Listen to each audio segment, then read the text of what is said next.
Welcome, everyone, to the Australian Bitcoin podcast. In this episode, you're listening to myself, Justin, and Jeremy from Hardblock. Today, we'll be discussing Bitcoin cold storage self-custody. But before we start, a quick word from our sponsor. The Australian Bitcoin podcast is brought to you by hardblock.com.au.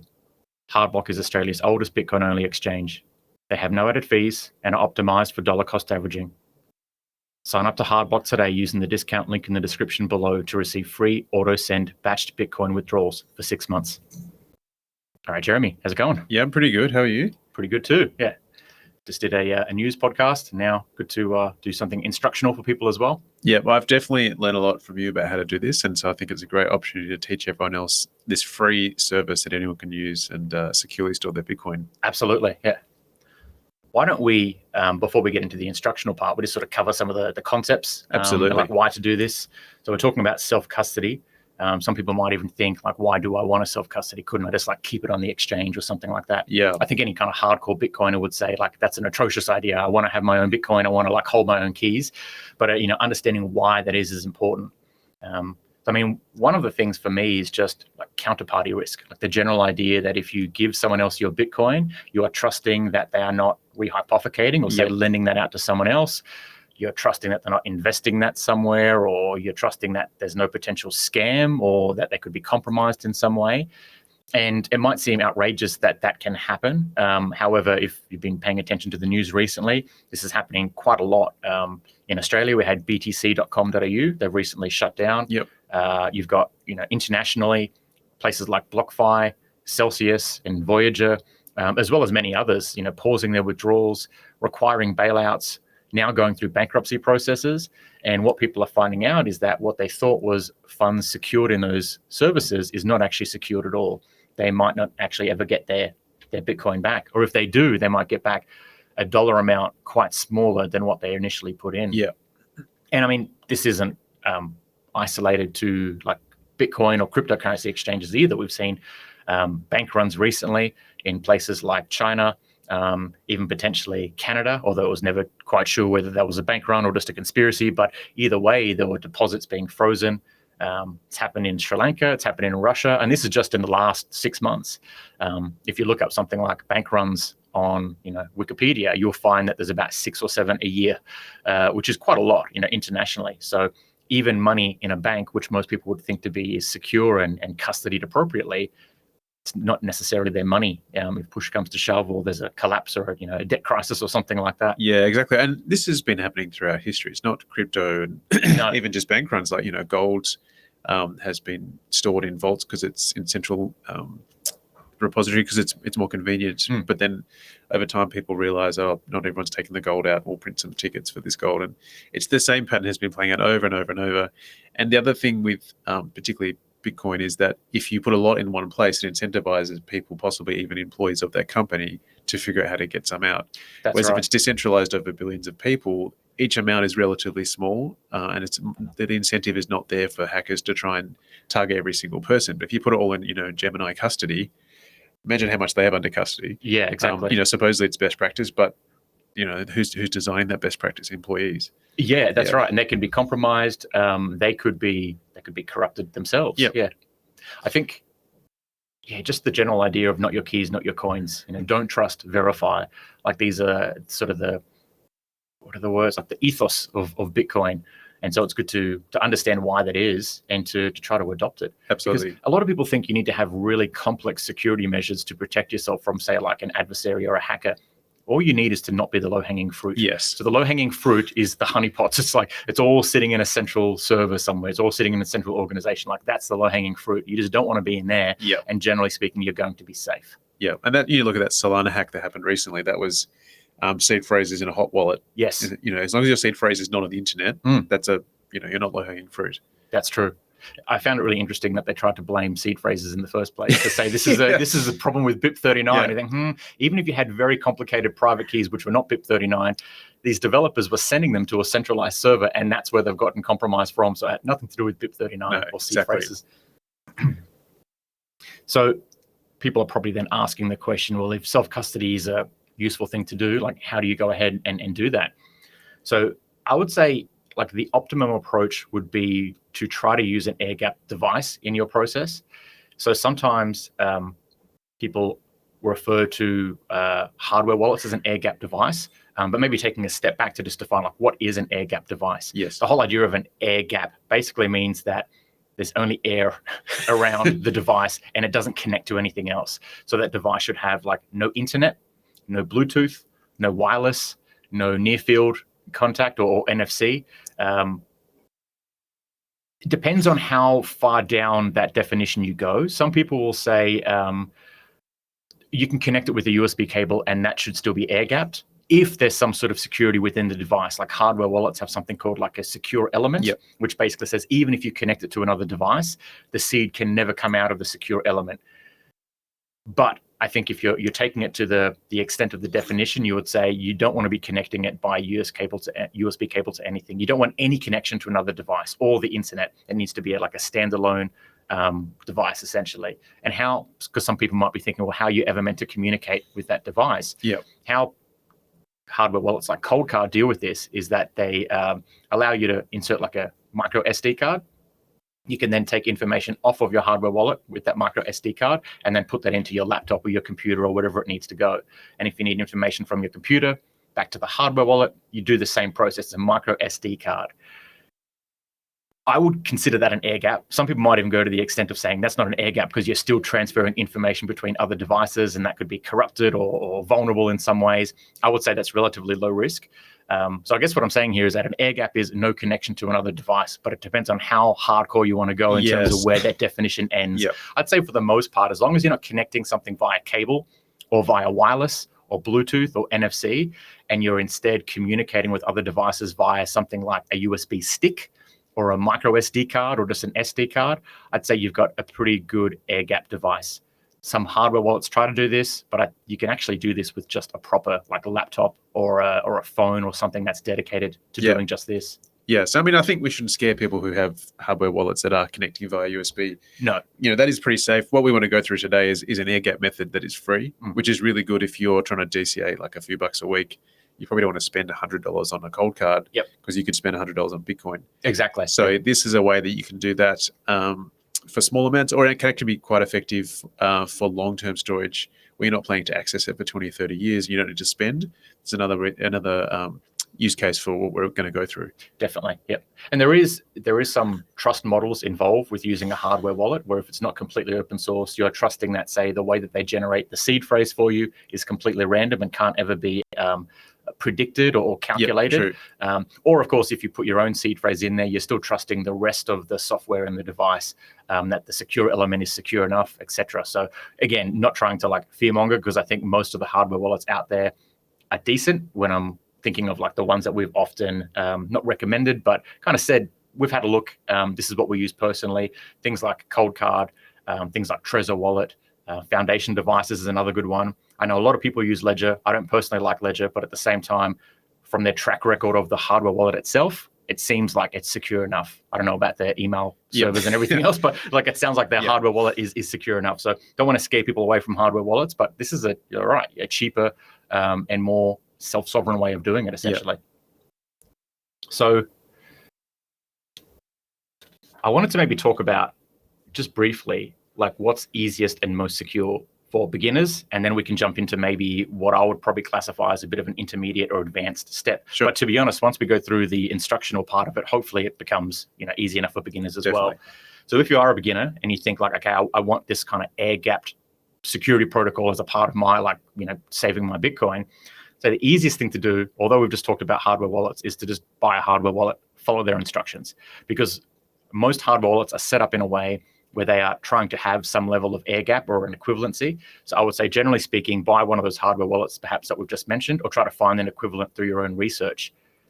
If you want to go an extra step to make it extra secure, is try to actually link that hardware wallet with your own node. Because the other thing that people don't realize is when they're using a hardware wallet, if they're actually then connecting it to the internet, is it's often using whoever they've bought the hardware wallet from, their node. So like if you have a Ledger device and you use the Ledger software wallet, it's connecting to the Ledger node. Correct. Now you are able to connect that to your own node, even if you're using the Ledger software. And even better, You might not even use a ledger software. You might use something like Sparrow or Electrum or a wallet that integrates with hardware wallets. So it's kind of an extra step.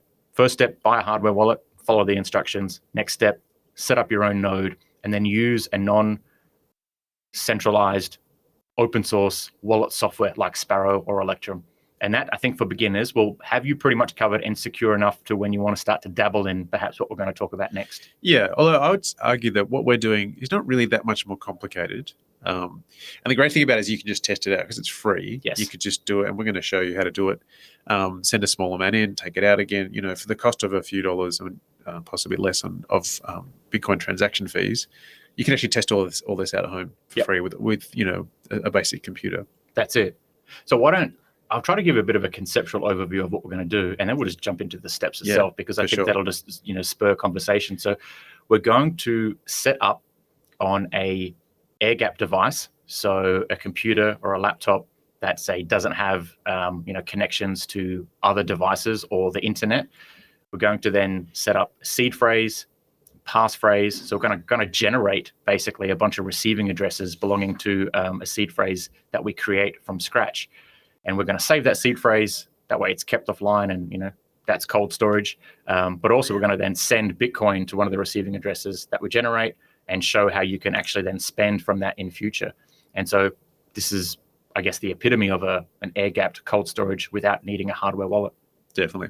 Now, there is video of what we're doing here if you do want to follow along, because some of the stuff is a bit complicated, so that will be on YouTube. So I think this is my work computer, so it's not the full setup, and I'm not going to do the full air gapping, but I'll talk through each step where you need to do something different to me. So what we're going to do first is go to a website called iancoleman.io, where he's built some software that you can download, which is open source, to generate seed phrases and wallet details and so on. So you can just Google Ian Coleman BIP39 and it'll get you to this page that we're on here. I'll chuck it in the show notes as well, so you can just click through. And the first thing you want to do, so this is my work laptop, which is connected to the internet, is scroll right down to the bottom and go download the file. So it'll take you to GitHub, and it's got it here, the BIP39's download HTML. So I'm just going to save that to my computer. Just put in downloads for now. Now, this is the step that I'm not going to change computers for this video, but I'll walk through some of the steps. So I've got this website now as an HTML file on my computer, so I can now run that without the internet. Mm-hmm. What you should do, though, is save it to a USB, because you're going to put it on a different operating system. In a different computer that's air-gapped, yeah. Yeah, in a different computer. So what I've done and what I would suggest is using a Linux distribution. It doesn't really matter which one, as long as it has a browser installed already, because you're going to need to open an HTML file. All you really need is a browser and a text editor. So get a Linux distribution on a USB and load a fresh distribution on the computer you're using. Ideally, it doesn't have any Wi-Fi card or anything, but realistically, if you're using a fresh distribution, maybe you turn your modem off and you don't put the Wi-Fi password in, it won't have the internet. Exactly. So then... Just for anyone who's really advanced listening, that's wearing a tinfoil hat, that could say, well, it's possible that if you have Wi-Fi capability, someone could kind of imbue your computer with network and then steal it. Look, it's definitely possible, but we're talking about like such a minuscule risk. So just want to let everyone know we're aware that that's the case. That's why we're saying air-gapped is best. No Wi-Fi card is best, but you can actually get by without it as well. Because we're talking about like spectrums here in terms of like threat models and what people are willing to go to the extent of. So yeah, there's a difference between possible and probable. Yes, indeed, exactly. And something occurring in the wild versus something being theoretically possible are two very, very different things, isn't it? Yeah, and so you just don't want it to be on on your own computer, because it will save things in different places. Exactly. Whereas if you use a fresh distribution that so you're not actually installing the distribution, you're just running it off the USB. Yep. And then do what we're going to do here. Then none of that's being saved. Yeah. Okay, so you've opened up a computer, you've got a Linux distribution on it. Now you want to take the USB where you've saved this HTML file and plug it into that computer so you can open the file. So that's basically where we are here. Just for the sake of it, I'll turn off my Wi-Fi just to show that this does work without the internet. Now we're going to go back to that same site, but which is this HTML file. So I'll just open that in Firefox. And you can see here the address is in my computer. It's not a web address anymore. Yep. So now we're going to actually go through the process of setting up the wallet.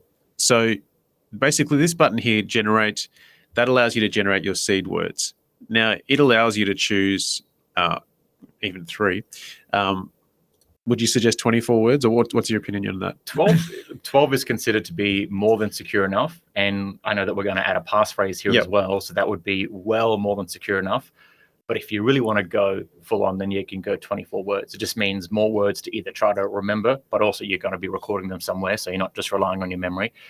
So either one, I would say kind of cryptographically, probabilistically speaking, 12 or 24 seed words is just fine, especially because you're adding a passphrase. Yeah. Okay, well, let's go with 12 for now.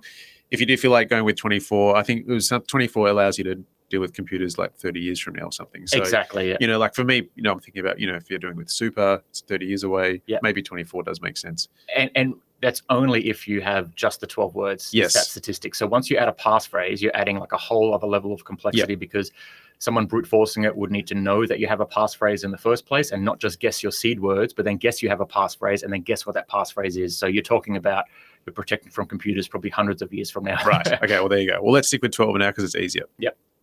So now I'm going to press this generate button and it gives me my 12 words. Now, something that's important to know about these words, all of the words have been chosen so that if you put in the first 4 letters, there can only possibly be one word. Yep. Which is important if you're choosing a backup device. The one I use, it's called the Electrum mnemonic. Mm-hmm. It only records 4 letters, which initially I was like, I don't understand why they've done this way. But it's because this is so well designed, you only need the first 4 letters. Exactly. Yeah. Sometimes people ask, like, why is there a word list that we're deriving these words from? Can't we just choose our own words? That there is actually a way of doing that, but that's really bad practice for a lot of reasons. Like some of these words on the word list, all of these words on the word list are not confused with other words. So there might be inquiry, but there won't be inquire or inquire with an I instead of an E. So they're very specifically chosen words and they're not duplicates. They're not similar to other words. So you're right. You only need the first 3 or even 4 letters to then know exactly what the rest of the word is. Yep. So then right now we have a wallet. So we've just created a wallet, but with no passphrase. So the passphrase here is optional. And this is the seed. And if I scroll down, I've got some addresses here, which we'll come back to in a minute, but just we have created a wallet. Mm-hmm. What we're going to do to make this much more secure is to put a passphrase in. Yep. So one of the great things about Bitcoin self-custody, unlike, say, a gold coin, is you can put your seed phrase and then a passphrase and store them separately. That way, if one person discovers one of those 2 things, they can't actually take your Bitcoin. Exactly. Whereas if you had a gold coin, you could split it in half. But if one person discovered half, they could take that half. That's right. So I think the passphrase is an amazing thing that you can add for an extra level of security. But you have to be very careful with it. And I'll show you what I mean. So we'll just put in just the word passphrase. And you'll notice that the seed has completely changed from where it was before. But let's just make it a capital P with passphrase and watch what the seed does. So it currently ends with 7737. Now it's a completely different seed. That's right. So the words are actually quite... there's some kind of flex there, I suppose. Yeah. Like if you write out D, it'll tell you it's outdoor and then you put a space. That's right. That's, quite flexible. The passphrase is not. It has to be exact, like a space or a capital letter must be exact character to character. So when you are writing this down and recording it, if you do use a passphrase, just make sure you record it perfectly. Perfectly. Any spaces, any symbols, any upper or lower case, any numbers need to be very, very clear of what they are because anything different would generate an entirely new wallet, essentially. Yeah. Now, one thing you could do is take another set of 12 words, like run this again, and make that your passphrase. In this instance, I'm just going to leave it like this, but you could do that, and that way you can back up your passphrase and just know that they're meant to look like this. But whatever you do, just make sure you know that it has to be space perfect, character perfect, everything perfect in the passphrase. Exactly. And to doubly clarify something, which I know does get confusing sometimes, is that your wallet is now derived from the combination of your mnemonic seed and your passphrase together. So if you forget your passphrase, your wallet is essentially gone unless you can guess it again. You can't just then input the original mnemonic 12 seed words and somehow derive like part of your wallet or something. It doesn't work that way. Like your wallet is derived from the combination of those 2 things. So they're both as important as each other. And actually, it's most important to have them together, essentially. So now what you want to do is, so remember you're on a computer at home with no internet, is you want to record this offline. So the best practice is some sort of metal backup device. Yep. But if you've got another method, as long as you're comfortable with it. So you record your 12 words, record your passphrase exactly, and then think about how you're going to store all that and pass it on to your kids and so on. So what I'm just going to do is open up a text editor. Very low tech. Just for the purpose of what we're doing now, because we do want to be able to restore this later. Oops. There we go. And the passphrase, you'll remember, was passphrase. Okay, so now a couple of things to look at here. A lot of the fields, if you hover over, you get a QR code, which is really cool, because that allows you to easily transfer this data. So the seed phrase and the passphrase, you're going to record offline, and that will never go into another computer until you want to spend it, which is a long time away. But we do want to be able to send Bitcoin into this wallet.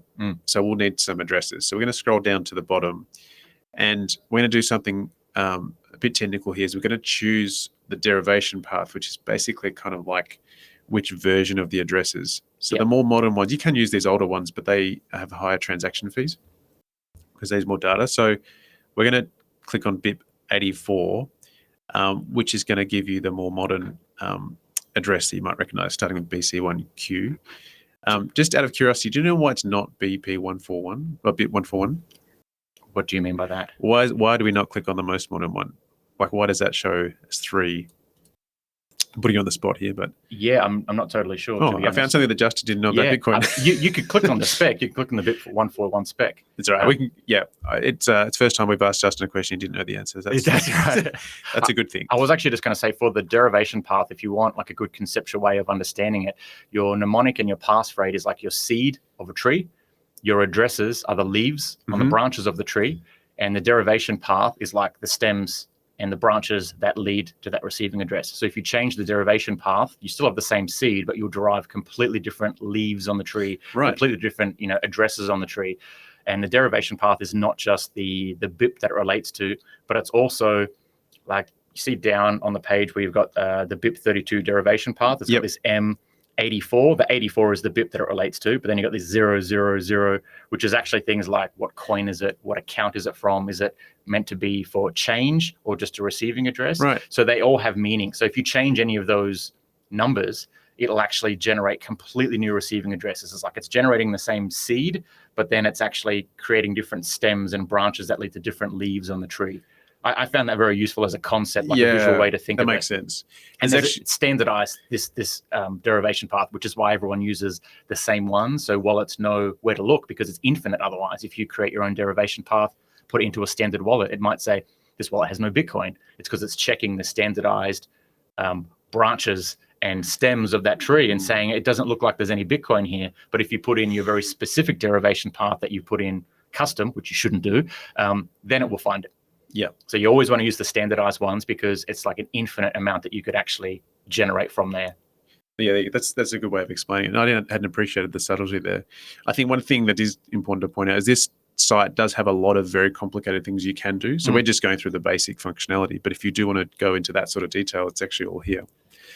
I'll just go through. So there's a thing called an extended public key. You might have heard it called an XPub, but there is actually a YPub and a ZPub, which is confusing. But basically that is what you can do to create a watch-only wallet, which we're going to do, which basically is able to let the wallet generate every possible public address. That's right. But not private key. Exactly. So it can't spend it. And just to clarify, a ZPub is an XPub or an extended public key. The reason that the initial letter changes from YXZ is just based on which BIP does it relate to. So BIP 84 would be ZPub, BIP 49 would be YPub, and BIP 44 would be XPub. But technically, they're all XPubs because they're extended public keys, if that makes sense. Just in case it's confusing, it just relates to what addresses are you deriving, legacy, compatibility, or SegWit. And we're driving SegWit addresses because that's BIP 84, what we're a part of. Okay, well, there you go. Okay, so we're going to need, and we'll come back and get this done. We're going to need the public key and the derivation path for what we're going to do later. But we'll also just have a look at the addresses. And it's possible that you only want one address. So you could just, if it's super where can't be private, you might just grab one address and then put the super funds into that one address. In which case you just copy this address here, and if you hover over, it will actually, if I click on it, it'll show me a QR code, which I'm going to use in a moment. You can download all of this as a CSV, but something to be very careful of. This file here has the address, the public key, and also the private key for each public address. Mm-hmm. So the private key for the address can spend the Bitcoin on that address. Correct. Whereas the master private key can spend the Bitcoin on any address. Correct. So don't download this CSV and put it somewhere because it's got all the private keys of each address. Exactly. It's very insecure. Yep. So either copy the public key, which we're going to do later, or just the individual public addresses. Don't just take the whole CSV because it's more convenient. So what I'm going to do now, because it'll make it more interesting later when we look at this wallet on our other wallet, is just to send a little bit of Bitcoin into this wallet that we've just made. Remember, we're offline currently, so my the Wi-Fi's off. It's not a perfect air-gap computer, but the Wi-Fi is off. Yep. I'm going to send some Bitcoin just using my Phoenix phone wallet. So I'm currently scanning, which you can't see because we don't have a camera on me, but I'm currently scanning that QR code with my phone, and I'm just going to send in 10,001 sats, which is basically the minimum on Phoenix. And I might get Justin to finish that off for me because it's thinking about it for a while. Oh, yep. While I do the rest of this. So the next steps we want to take is to record some of this data back onto that USB. Now, I'm not doing it specifically on a USB, but I'm just going to copy this data. So I'm going to copy this first address here, which I've just scanned and should have 10,000 sats on it in a few minutes. And I'm going to make... So I've copied that address. And I'm also going to copy the extended public key and save it into my text file. So this text file, we now need to transfer that information back to our internet-enabled computer, the one that's going to have our watch wallet on it. You'll notice that I've got the seed in here. Don't copy what I'm doing. I'm just doing that because I have no other... I'm not backing this up because it's not a proper wallet. So just make sure you know the difference. So you've got your seed words and your passphrase. Those you keep offline, ideally in metal. And separately as well, ideally. That way, if someone gets your seed words, they don't have your passphrase and vice versa. So like keep them in maybe different locations or store them separately, essentially. Yep. And then I'm saving a public one address, also the entire public Z or the Z pub here, and the derivation path. So I'm just going to save that onto my text file onto my desktop. And we're saving one address as an example as well. Whereas if this was a wallet that you expected to send lots of funds into over time, you might want to get more than one address. You might want to get 5 or 10 or 20. I mean, get as many as you want, but just know which ones. Yeah, so if you only want a couple, you could just take those two. If you feel like you're going to need 20 or 100, you'd probably just take the extended public key. True. Yeah. So the important thing to understand is any proper Bitcoin wallet can recreate these exact addresses with the information we have. Yep, that's right. They just can't spend them. Correct. Okay, so now I'm just going to minimize this. Just minimize everything for now. So now what you've done is remember we're in this Linux distribution that's running off a USB, and we're going to shut this down. So that record of this happening is gone, but we've got this text file which is on a USB, which we can then take over to our other computer or the same computer if you want. Yep. So I'm going to reconnect back to the internet.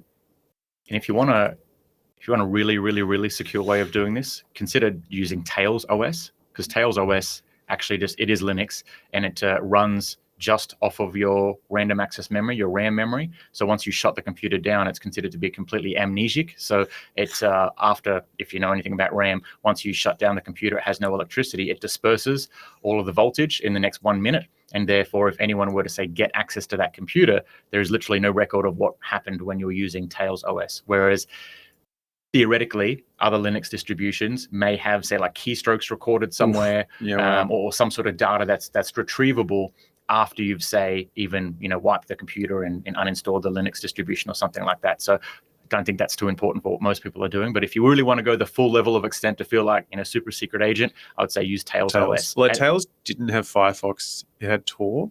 Correct. And I'd actually tried it. I wasn't able to open this HTML file. There is an unsafe browser there as well. Is there? Okay, so go and look for that. So yeah, ideally, Tails is probably best practice.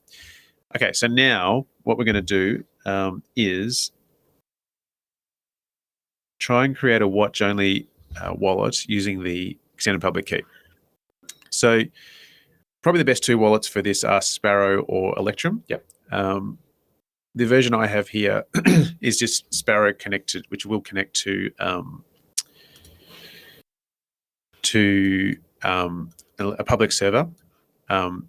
Best practice is obviously to set up your node, but we wanted to show you something that is ready to get up and running pretty quickly.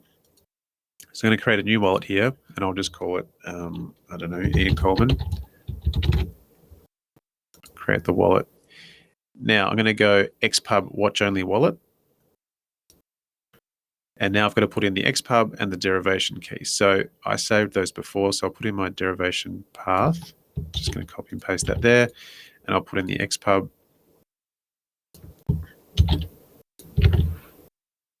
And I'll apply that. I'm not going to put a password on. You could do that. That password is only for Sparrow. It's not a passphrase. That's right. It could be confusing. So I'll go no password. Although if you do have a passphrase, it will be quite clear about saying this is different to a password. It's nice the instructions they have, but you're not entering seed words and passphrases into it, so you wouldn't get that prompt. But if you ever did, it'll be quite clear about this is a password for the wallet, and when I ask you for the passphrase, it'll have like a little error, not error message, but a little exclamation mark that says this is different to the password that you just entered. So at least if you do ever restore a wallet with Sparrow, it kind of guides you through that process a little bit more. Now, what you can also do, which I recommend, is click on this advanced button down here and put in a birth date. So when the wallet has your details, it's looking through the entire blockchain to find transactions. But if you just created the wallet today, you may as well tell it not to bother looking through the entire blockchain. So I'll just make the birth date yesterday. Close that. And now what I like about Sparrow is you can see down the bottom right-hand corner, this button here tells you when you're online or not.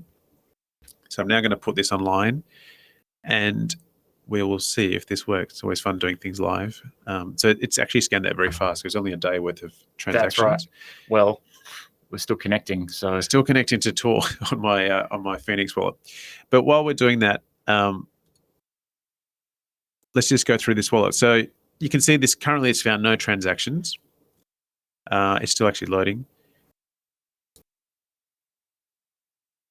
I might go back and try to send this again. Yeah, sure. I feel like it's loaded for too long now. What you can see here is all the receiving addresses. Now, if this has happened correctly, the first address should be the same as the first one we saved. So you only need to really look at the last four digits, 4 characters, which is KD 13, or is that NL? Yeah, L3. Let's see what we've saved. It is this. It's always nice when things work. Yes, definitely. Yeah. So you can see that using that xpub, we have generated the exact same set of addresses. Yep. So you can then use these addresses and this wallet to generate your public keys to send the Bitcoin into. Knowing that this is a watch-only wallet. So you can open this with some comfort. I am on an internet-connected computer, and ideally it'd be connected to my Bitcoin node. But that is one way of doing it. Exactly. For anyone who's not aware of why connecting to your own Bitcoin node is important in this instance, is that if you connect to someone else's Bitcoin node, which is what we're doing for just a demonstration purposes, is that node needs to have essentially your xpub to then be able to know which receiving addresses belong to you. Therefore, knowing your xpub, they know every receiving address you could ever generate from that account. So using someone else's node, you have to really either trust that person, or ideally, you do just run your own node. So just to clarify that in case anyone's wondering, what's the risk of just connecting to like a public Electrum server, is that server gets your xpub essentially. So we're going to now show you another way to set up a watch wallet. Like if you only want to use one or two addresses, for example, in this case, we're going to go with one. I'm going to go and set up an Electrum wallet. So I've got Electrum here, which is one of the older wallet software. And I'm going to set up a wallet. I'll call it just AirGap for now. I go next. here we go. What kind of wallet do you want to create? If I go standard wallet, it's going to give me a whole new set of words, which I don't want to do. So I'm going to go import Bitcoin addresses or private keys. Next. And then here I can put my addresses in. So remember I saved that one address, the first address. I'm going to paste that in here and go next. Do I want a password? I won't for this occasion. So I'll go next. And it tells me here, this wallet is watching only, exactly what I want. And okay. Now, I don't actually remember if you can put the birth date in Electrum. Do you know? It does. All it matters is, to be honest, I don't use Electrum a whole lot. Neither do I. But it makes it easy to put in one address if that's all you want to do. And generally, if it's running on an Electrum server, which is what we're connecting to, it won't matter too much. Like that scanning process will happen very, very quickly. Whereas if you're just connecting to Bitcoin Core, which indexes the addresses very differently in a very slow way, that's when putting in the date is going to be really important. I'd say always put in the date if you're not really sure kind of exactly what you're doing. But if you're connecting to an Electrum server, the date part doesn't matter too much because the Electrum server has already indexed all the potential UTXOs and receiving addresses and kind of knows. So as soon as you say, hey, I want to query this receiving address, it says, oh, we've already got that in the list. It has this much Bitcoin. Whereas if you go to Bitcoin Core and say, I want to check this receiving address, it'll go back and check every receiving address that exists and then try to find it. So it's basically they're indexed in a very different way. Okay. Electrum server is indexed in a very efficient way where it should be able to give you the address response very quickly. Well, it's telling me my balance is 0. It's still connecting to PIP. I don't. Yeah. Well, how about we just try that one again? So what I'll do is I'll go back to my Ian Coleman, click on the address. It's not a great ad for Phoenix Wallet. I've pasted it. I've copied it. So you can even just go paste from clipboard. Oh, okay. Yeah. It might even be worth closing Phoenix and reopening it. Maybe it's going to reconnect to nodes.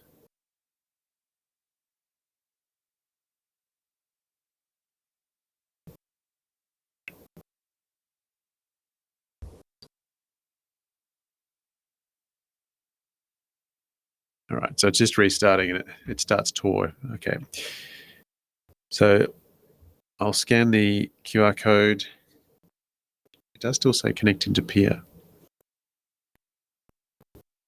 Oh no, now it's connected. Nice. Yeah, I think just turning it off and on again is usually what fixes it. It's amazing how often that is just the solution.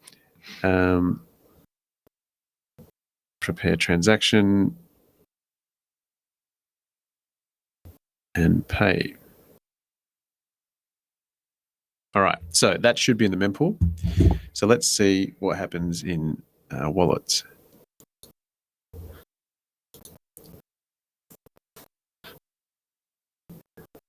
I feel like part of any kind of Bitcoin software is things not working the first time. Yeah, no, it's found it. No, there you go. There we go. So now I've got 11,000 sats in my wallet. Sparrow's quite good at it displays things in different. I just like to look at the UTXOs, and here I can see I sent 11,000 sats just then into that address, and that's where it is. Mm-hmm. What has Electrum found? Same thing. Same. It's worked. Great. Yep. Okay. So another way you can do it if you don't want to bother setting up a watch wallet, you can just go to mempool.space. If you're going to do that, you're probably best off doing it in the Tor browser. Mm-hmm. General Bitcoin practice is not to try and publicly announce the addresses that you have and link them to your IP address, but you can load the Tor browser and even you click a button, you can log into the Onion site, which is even more secure. So what I'm going to do is just get that address again, which I'll get from over here, and put it into mempool space. And so what you're doing now means that technically you wouldn't even need to have Sparrow wallet or Electrum wallet. If someone wanted to just go then query that one address on a different computer without installing any kind of wallet software, they could do exactly what you've just done with just a web browser. Yeah, so there's a lot of different ways to query addresses. You just need access to a blockchain. I mean, you could do it directly in your own Bitcoin Core node, with the command line, if you've got that skill set. But we can see that our 11,000 sats are there. So now we've done the watch part. But the thing I think is really important is to have confidence that you can spend that Bitcoin. Yes. Because if you're going to put your super money or and store it for 30 years, you want to know what's going to happen at the end. So we'll show you one pretty good way to do this is you can go to Sparrow. And so I think one thing to remember here is you can recreate this using the same 12 words and the same passphrase. You can then go back to your Ian Coleman site and get all this information again, because you're going to need to get the private key when you want to spend it. So what we're going to do is actually just grab the private key relating to that address that has 11,000 sats in it. So I'm just going to copy that.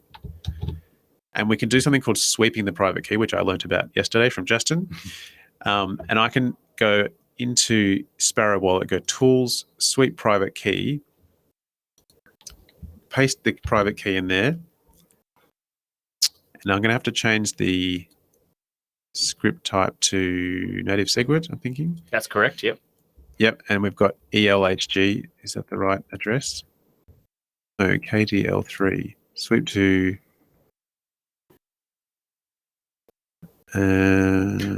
wait a second. Oh, I think I'm in the wrong wallet. So wait, so the address there is correct, but then you're sweeping to... Yeah, so I think what I want to do... Where does that wallet come from? Where does that address come from? That's a good point. So let's start again.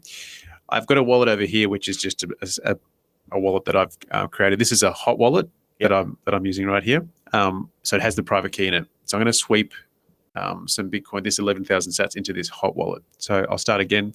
Go Tools, Sweep Private Key, paste it in. And now it's going to paste into an address in this hot wallet. So I'll go create transaction.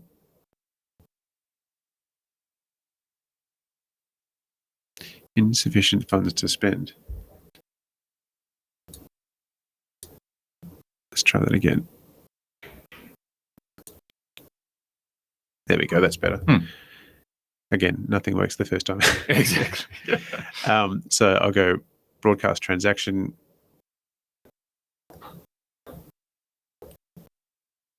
And you can see this has left my Ian Coleman wallet and it's arrived at my Hardblock wallet.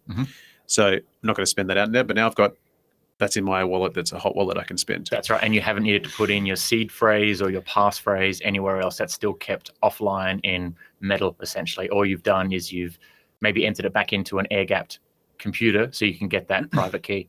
Yeah, I think this is a great method because, you know, it might be quite a big effort to secure the seed phrase and the passphrase. Like maybe you've got it in, maybe the passphrase is far away from your house. And so you don't want to have to, you know, create and like compromise the entire wallet in order to spend a little bit of it. Because then you have to like create a new wallet and change your passphrase and your seed phrase and everything and put it back in the secure locations. Whereas here, let's say you've got 10 UTXOs, you might just want to spend one. So if you put those, you know, do what we just did, get the private key for that address, you can just do the sweeping process. I think what you can kind of see here is it's good to just do this a trial version with not much Bitcoin. Definitely. Because, you know, a couple of steps here that are, I guess, quite subtle. And so you become familiar with it. And especially if it doesn't work the first time, that can be very stressful when you're trying to recover funds. So you want to do this the first time when you're not relying on it. So you can realize, okay, I've got time here. I can try this again, or I can seek some help. And then when you try it the second time, usually it works. So you turn it off and on again, and then suddenly it works. You go, okay, this is fine. It's, you know, the theory matches with the practice. And remember also, like, you might not be doing this for 20 years. Yes. So you want to make sure that everything, what you think you're going to remember, make sure it's really clearly written down, especially about the passphrase, how the passphrase works. The final thing I'm just going to show, which I'm not going to go through the whole step, is how you would actually recreate the whole wallet. So we can just do a new wallet. Recreate, call it that, create the wallet. So now I'm going to do new software wallet and use, in this case, we did 12 words. You would put in your words here and then your passphrase here.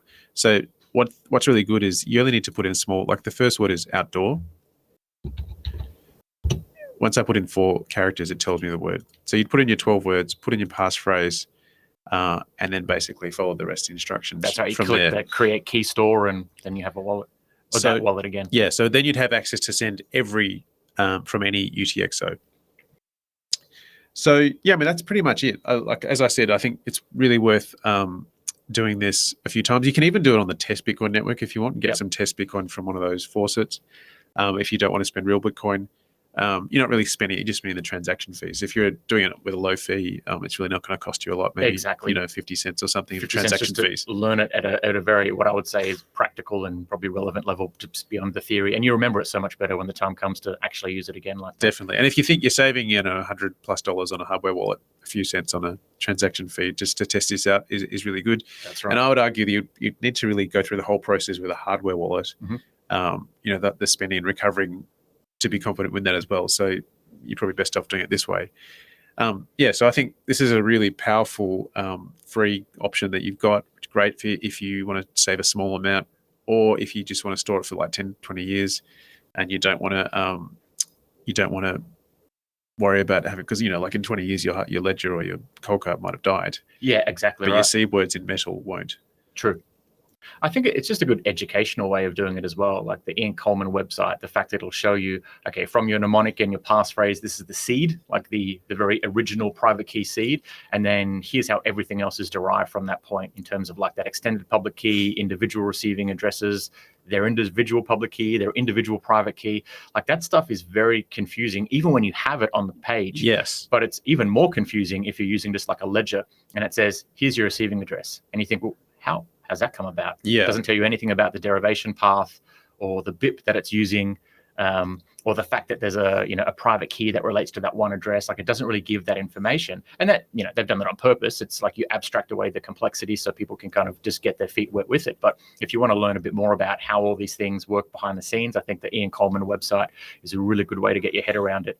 And it's very powerful too, because you get to have, infinite amount of hardware wallets essentially.